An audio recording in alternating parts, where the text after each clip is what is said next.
Hey, bonjour tout le monde, bonne année 2025 pour commencer. Là, je voulais vous montrer aujourd'hui une réparation ça peut être intéressant de savoir comment ça fonctionne.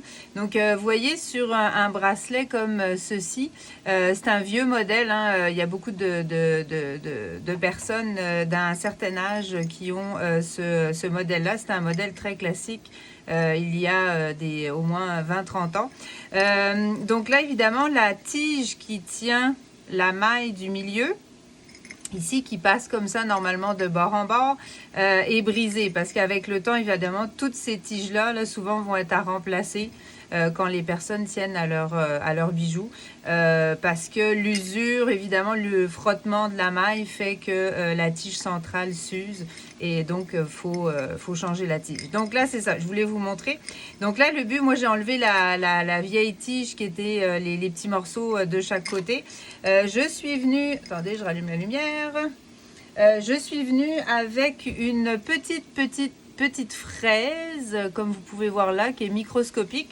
Je suis venue faire une empreinte de fraise ici, de chaque côté de la maille, tout simplement. Donc, j'ai juste fraisé un tout petit peu, pas au complet, juste pour faire une marque.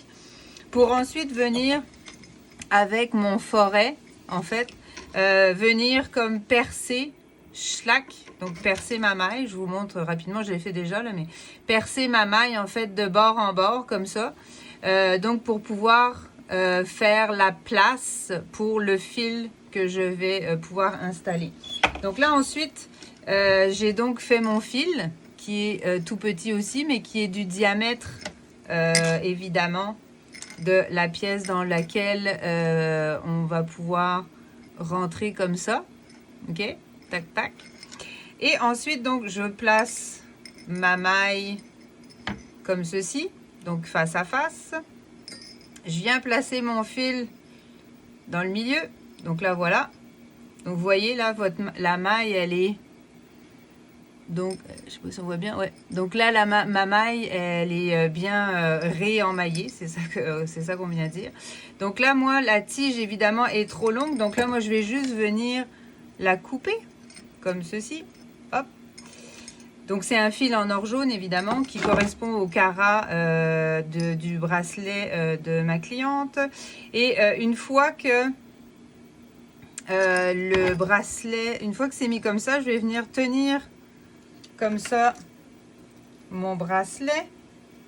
Est-ce qu'on voit bien? Oui, ok, parfait. Ça. Donc je vais venir comme ça tenir mon bracelet pour venir donc souder juste ici.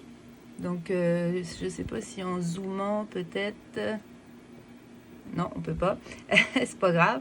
Donc vraiment ici là, à la jonction entre le fil et la maille, c'est là que je vais venir mettre un paillon d'or pour pouvoir donc souder la tige à cet endroit-là.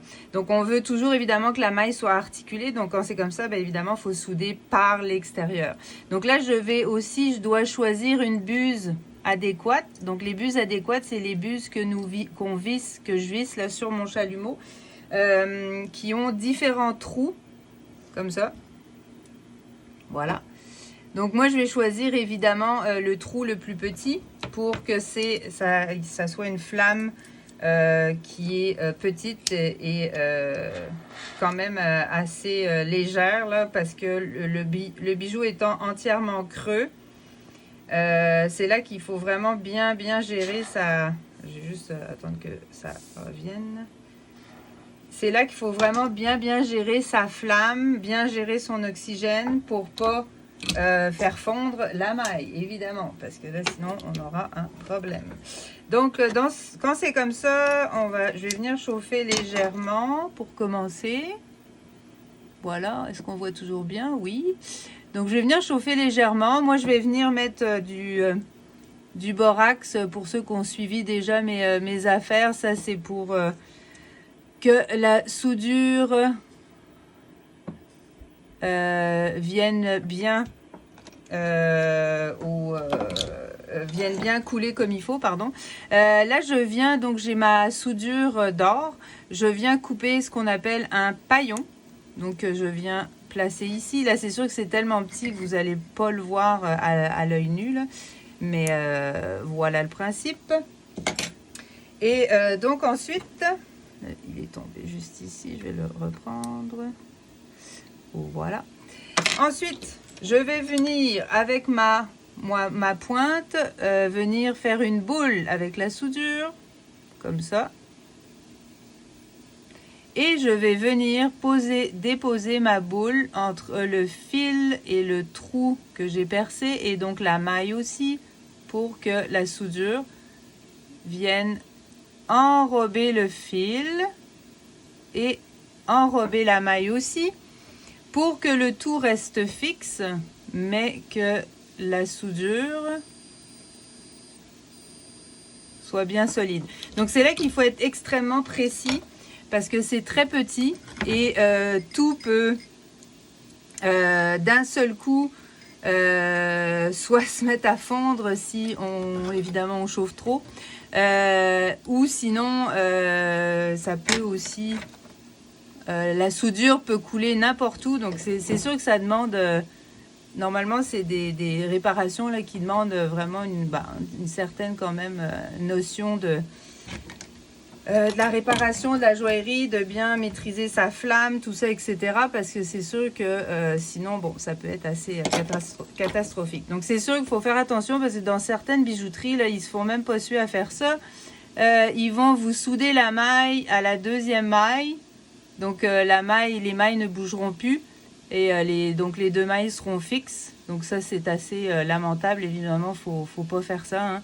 Mais bon, des fois, il y a des shops de joaillerie qui sont plus bijouterie, je vous dirais, qui sont quand même assez qui sont pressés, donc qui préfèrent couper les coins ronds et donc souder la maille directement à la deuxième maille, mais ce qui fait évidemment un travail de cochon, permettez-moi de vous le dire.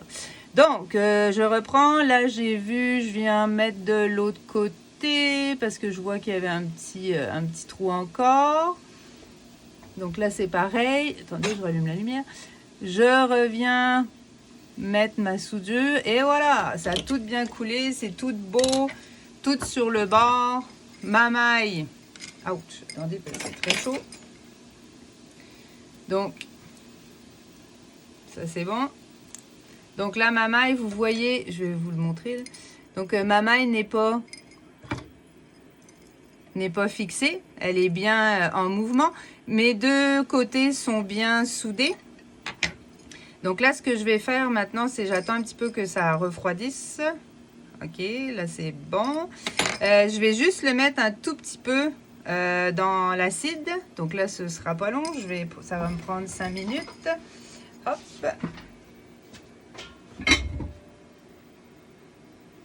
Donc là, l'acide va aller en fait nettoyer la soudure, nettoyer l'or aussi un petit peu en tant que tel, mais c'est plus, je vous dirais, la soudure. Donc je vais pas le faire au complet, je vais juste faire ça vite. Voilà, pour vous montrer la suite. Et ensuite, donc évidemment, je vais venir couper là le surplus des deux fils, donc à ras à peu près de la maille, comme ceci, et ici comme cela, pardon. Voilà, hop, parfait. Et ensuite, je vais pouvoir venir prendre... en fait, ça dépend des personnes. Moi, je travaille bien avec le disque d'Emery, mais on peut prendre aussi tout simplement une lime. Je peux montrer les deux.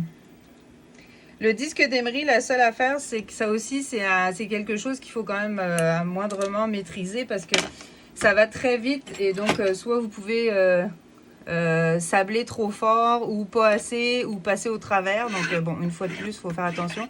Donc sinon, vous prenez une lime. On prend une lime en fait. Vous prenez une lime. Je prends une lime comme ça, puis je viens donc égaliser le fil. Donc je viens limer avec la soudure puis tout. Je vais venir égaliser jusqu'au ras de la maille à peu près. Je peux même en laisser un petit peu là, un petit peu plus, juste pour pas arriver au ras, vu que c'est une maille qui est complètement creuse. Moi je vais laisser toujours peut-être un petit, juste un petit comme ça surplus là, qui se verra pas du tout après le polissage, mais ça fait quand même un renfort supplémentaire au lieu de complètement être à ras de la maille.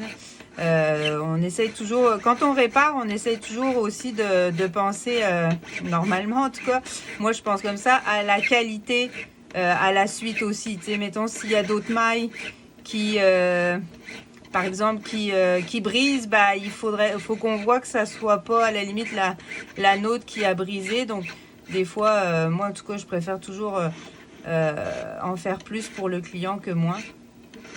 Donc c'est pas mal ça. Puis comme je dis, moi j'ai la qualité à cœur, j'ai mes clients à cœur, donc c'est important que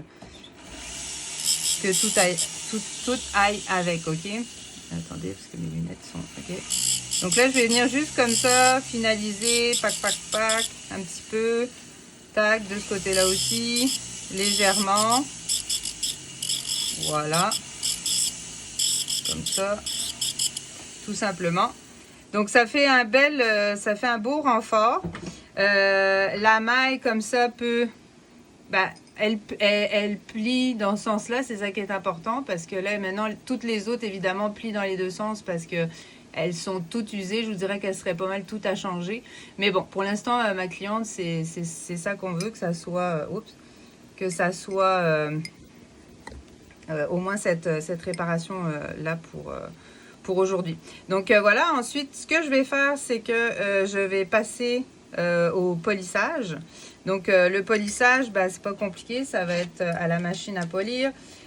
Là, moi je fais toujours pour le client un polissage complet, je ne polis pas juste où est-ce qu'il y a la réparation.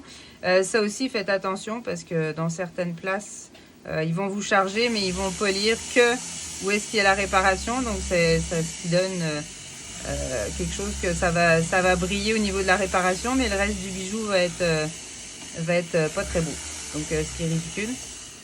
Donc là si je vous emmène, je vais ça comme ça. Là voilà l'étape juste rapidement du polissage que je vous montre. Donc le polissage en fait c'est ça, c'est ma roue, donc ma brosse. Donc moi je viens en fait comme ça polir maille par maille, c'est pas mal ça que je vais faire là, pour redonner vraiment du brillant à tout le bracelet là, pour que ma cliente soit contente. Donc je vais juste comme je dis faire ça rapidement, voilà. Hop. Donc voilà, juste vous montrer ce que ça donne. Donc vous voyez au bout du compte, c'est ça, le bracelet est bien shiny. On voit pas du tout la réparation, ça c'est important. Là on va poser en dessous. Et puis c'est ça, je vais faire ça tout le long du bracelet là pour comme une petite remise à neuf rapide. Et puis voilà, ma cliente va être ravie. Et puis ça c'est vraiment une réparation qui est correcte, qui doit être faite normalement dans toutes les places où vous devez faire réparer ce genre de bracelet et non pas les mailles qui sont soudées ensemble. Donc voilà, j'espère que ça vous a aidé. Ça me fait plaisir. Je vais essayer de cette année de faire beaucoup plus de vidéos comme ça, informatives. C'est toujours bon pour le client. Donc je vous remercie, à bientôt, bye.